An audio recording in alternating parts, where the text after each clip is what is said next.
Hi, my name is Christy Kruss, and I'm the project lead on the Pickering Village Heritage Conservation District study. I'm joined here tonight by Phil Carter and Paul Oberst, and they are our consultants that are working on the project with us. Just to recap, the study area that we're looking at includes Old Kingston Road, Elizabeth Street to the cemetery, and the west side of Church Street North up to Sherwood Road. So Phil, can you maybe just talk a little bit about the project objectives and what we're trying to achieve with the Heritage District study? Well, one of the things that we want to do is to identify the study area and determine whether it has merit as a heritage district. That doesn't mean that all the buildings in the district have to be heritage, but what is the overall character of the area? And so to do that, we do an inventory of the whole area. Paul will talk later about doing how that inventory is done, and to try to determine what the overall character of this district is and whether that district is worthy of being designated under Part 5 of the Ontario Heritage Act. To do that, we also look at the various mechanisms and instruments that you already have in place, such as the zoning bylaw, the official plan, and other municipal bylaws that you already have in place, signed bylaws, that kind of thing, and see what impact they have on the area. And then we want to get input from the public, because it's going to be them that live there, and it's important to know what they'd like to see in their district, what they value in their district, and why they like living there. Because if they're not on board, then the district will not likely be successful. And then finally, we recommend to council whether a district is appropriate and what the boundaries for that district might be.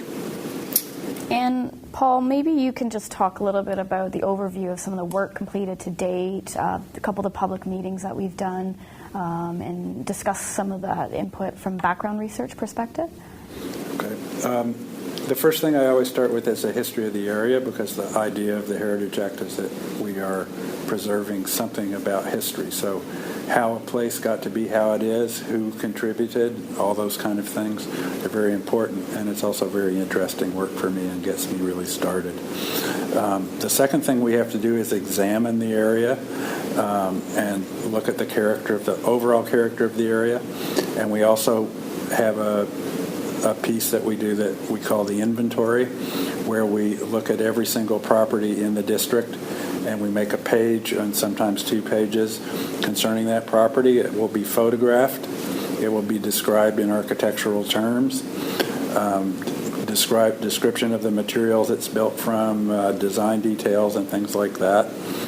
If we have historic photographs from the archives, which we also investigate for our historical research, we will include a historical photograph of a property. And if we have information about who built it, who lived in it, interesting stories connected with it, we'll include that as well. So each one of these pages is some kind of a record of each property.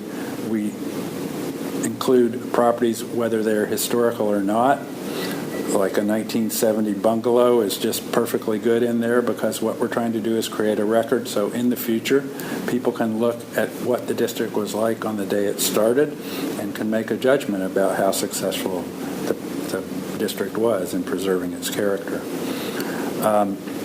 The other piece that's very important is public consultation, and Phil will talk about that in more detail in a future question, but for the moment, I just think it's important to say that the public consultation is a critical part.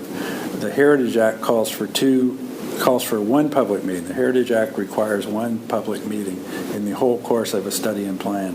But everybody knows, including the ministry who wrote the act and tells us so in their guidelines, that 3 is a very good number to have, because there are different steps along the way, and you want to keep getting public guidance every step of the way. So what are some of the top 3 questions that you generally get that we've had with some of the public consultation to date? Well, the obvious question that most people will ask is, how is this going to affect me and my property? And we always attack that fairly straight ahead and say, well, first of all, let's talk about what are the pluses to being in a district. And in other districts, we found that people really appreciate their district and its character, and that's why they live there, and that's why they bought their house there, and they do want to maintain it. So we explain to them how this can help maintain the character that they've come to love. The downside that some people worry about is, are you going to tell me what color I have to paint my door? Or am I going to not be able to add on to my house? Am I not going to be able to renovate? Are there going to be too many restrictions? And we reiterate the fact that this is a plan for the future. It's not meant to cast this place in stone for the next 100 years, and that everybody should be walking around with hoop skirts and riding horse and buggies.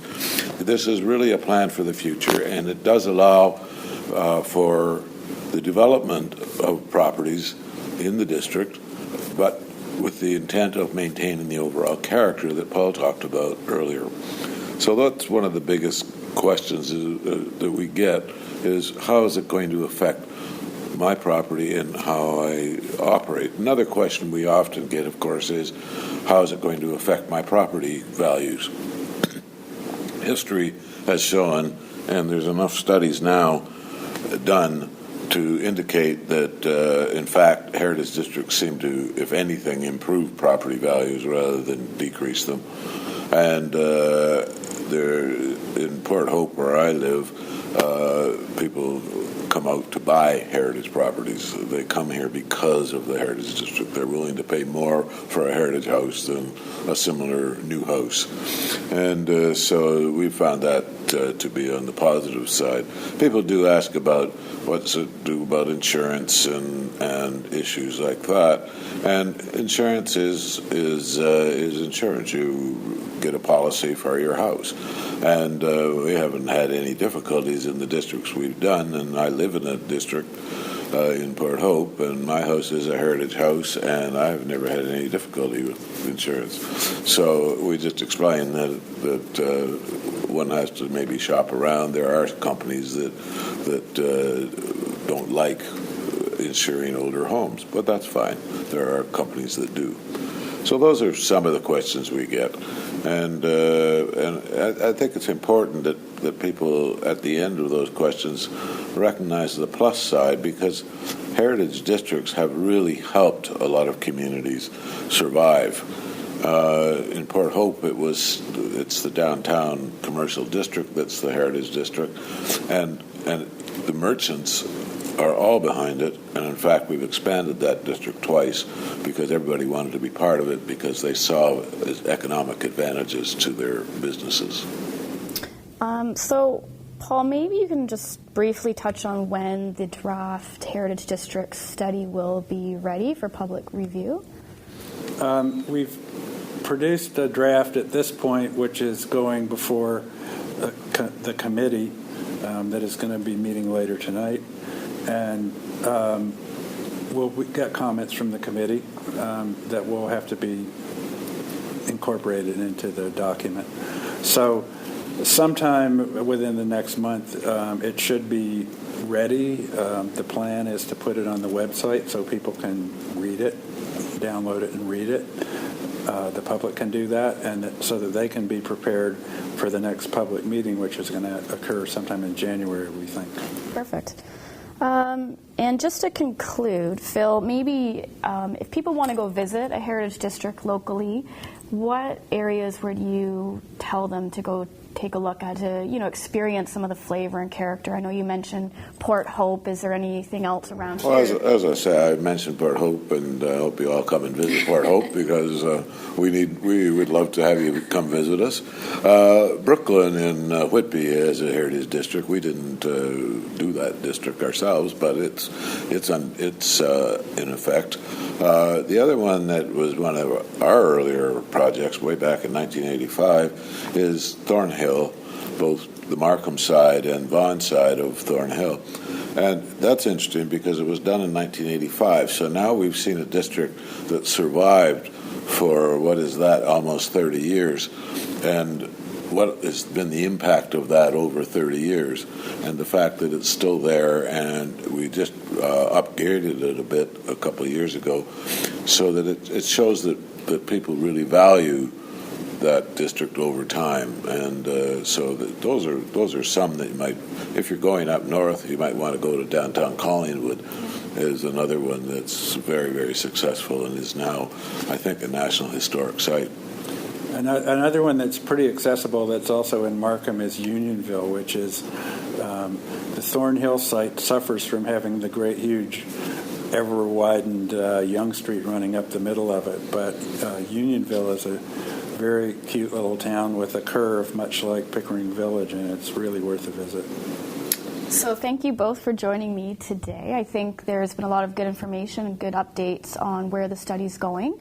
So in terms of keeping up to date with the project, please visit the project website, which is www.pvhcdproject.com.